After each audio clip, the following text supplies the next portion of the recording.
ഇപ്പോൾ ഫോറൻസിക് വിദഗ്ധ doctor Shirley Vasu telephone ലൈനിൽ ചേരുന്നുണ്ട്. ഡോക്ടർ ഷേർലി വാസു, ഈ ആദ്യം ഈ മൃതദേഹം കണ്ടെത്തുക എന്നുള്ളതായിരുന്നു ഈ കേസിൽ ഏറ്റവും പ്രധാനപ്പെട്ടത്. മൃതദേഹം സമാധിക്കുള്ളിൽ ഉണ്ട് എന്ന് മനസ്സിലായി. പക്ഷേ ഇത്തരത്തിൽ ഒരു മൃതദേഹം അത് സമാധി ഇരുത്തുന്നത് ഈ ഭസ്മം മൂടി പൂജാദ്രവ്യങ്ങളൊക്കെ മൂടിയാണ് എന്ന് അവർ പറയുന്നു. അപ്പോൾ അതങ്ങനെ തന്നെയാണ് കണ്ടെത്തിയതും. ഇനി ആ സ്ഥലത്ത് ഈ ഇൻക്വസ്റ്റിന് ശേഷം അവിടെ പോസ്റ്റ്മോർട്ടം നടത്താനായിരുന്നു തീരുമാനിച്ചിരുന്നത്. പക്ഷേ ഈ കേസിൽ എത്രത്തോളം പ്രാധാന്യമുണ്ട് മെഡിക്കൽ കോളേജിലേക്ക് മാറ്റി ഒരു പോസ്റ്റ്മോർട്ടം നടത്തേണ്ടി വരുമ്പോൾ?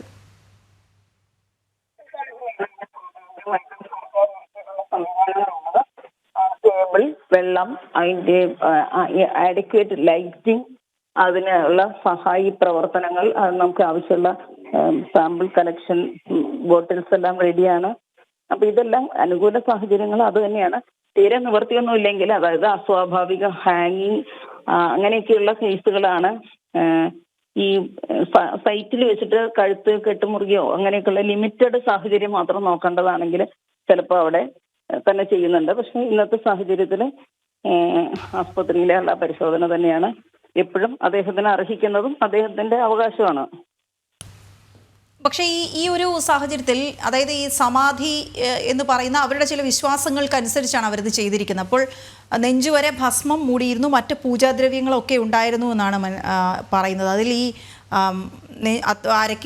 അരവരെ അത് അഴുകിയ നിലയിലാണ് മൃതദേഹം എന്നും പറയുന്നത്. അപ്പോൾ ഈ ഇത്തരം ഒരു രീതിയിൽ അടക്കിയത് കൊണ്ട് തന്നെ അത് പോസ്റ്റ്മോർട്ടത്തിന് ഏതെങ്കിലും തരത്തിൽ ബാധിക്കുമോ? പോസ്റ്റ്മോർട്ടം ബാധിക്കുക എന്നല്ല, പോസ്റ്റ്മോർട്ടത്തിൽ ഇപ്പൊ ടെസ്റ്റിന് ഇരുത്തിയത് കൊണ്ട് കാലിലേക്ക് ആണ് രക്തവും ദ്രവങ്ങളൊക്കെ സെറ്റിൽ ചെയ്യുക. അപ്പൊ അവിടെയാണ് കൂടുതൽ അഴുകിയിട്ടുണ്ടാവുക. അതുകൊണ്ട് തന്നെ അപ്പർ ബോഡി നമുക്ക് കൂടുതൽ താല്പര്യമുള്ളത് ശിരസ്, നെഞ്ച്, വയറ്, അങ്ങനെയൊക്കെയുള്ള ഭാഗങ്ങളാണ്. ആ ഭാഗങ്ങൾ കൂടുതൽ സംരക്ഷിതമായിട്ട് തന്നെ ഇരിക്കുന്നുണ്ടാവും ഇങ്ങനത്തെ ഒരു പൊസിഷണൽ ആയിട്ടുള്ള ഡീകമ്പോസിഷൻ. ഡോക്ടർമാർക്ക് അതുകൊണ്ട് ബുദ്ധിമുട്ടൊന്നും ഉണ്ടാവില്ല. മരണകാരണം കണ്ടെത്താനുള്ള തടസ്സങ്ങളൊന്നുമില്ല. പ്രധാനമായിട്ടും മുഖത്ത് അമർത്തിപ്പിടിക്കുകയോ കഴുത്തമർത്തിയോ എന്നൊക്കെയുള്ള ശ്വാസം മുട്ടിച്ച് കൊലപ്പെടുത്തിയതാണോ എന്നുള്ളതും, തലയ്ക്കോ ഇങ്ങനെ നെഞ്ച് അവിടെ എവിടെയെങ്കിലുമൊക്കെയാണ് മരണകാരണമായിട്ടുള്ള പരിക്കുകൾ ഏൽപ്പിക്കുന്ന സ്ഥലങ്ങൾ.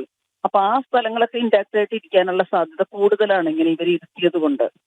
ഇരുത്തിയ സമാധിയിൽ അത് എളുപ്പമാണ്. അപ്പോൾ ഡോക്ടറെ സംബന്ധിച്ചത് അനുകൂല സാഹചര്യങ്ങളാണ് ഉള്ളത്. ഇപ്പോൾ ഈ കേസിൽ മരണകാരണവും മരണസമയവും പ്രാധാന്യമാണ് അല്ലേ? മരണസമയം എക്സാക്ട് സമയം ഡോക്ടർമാർക്ക് പറയാൻ പറ്റില്ലല്ലോ. ഇപ്പൊ ഏകദേശം ഒരാഴ്ച ചെയ്ത്, അപ്പൊ അത് ഒരു 5 to 7 ഡേയ്സിന്റെ ഇടയിലുള്ള ഒരു ഡീകമ്പോസിഷൻ ചേഞ്ച് ആണ് പ്രതീക്ഷിക്കുന്നത്.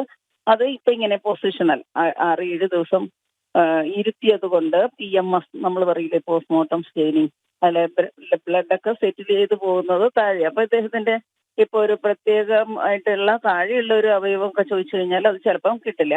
പക്ഷെ മുകളിലുള്ളത് നമുക്ക് താല്പര്യമുള്ളത് ഹാർട്ട്, ലങ്, ബ്രെയിൻ, അത് കൂടുതൽ പ്രിസർവ്ഡ് ആയിട്ടിരിക്കാനാണ് സാധ്യതയുള്ളത്. അതിന് അഴുകലുകൾ സംഭവിച്ചിരിക്കാനുള്ള സാധ്യത കുറവാണ്. ഓക്കെ, വളരെ നന്ദി ശ്രീമതി ഷേർലി വാസു. ഡോക്ടർ ഷേർലി വാസു ആണ് ഈ കാര്യത്തിൽ ചില വ്യക്തതകൾ വരുത്തിയത്.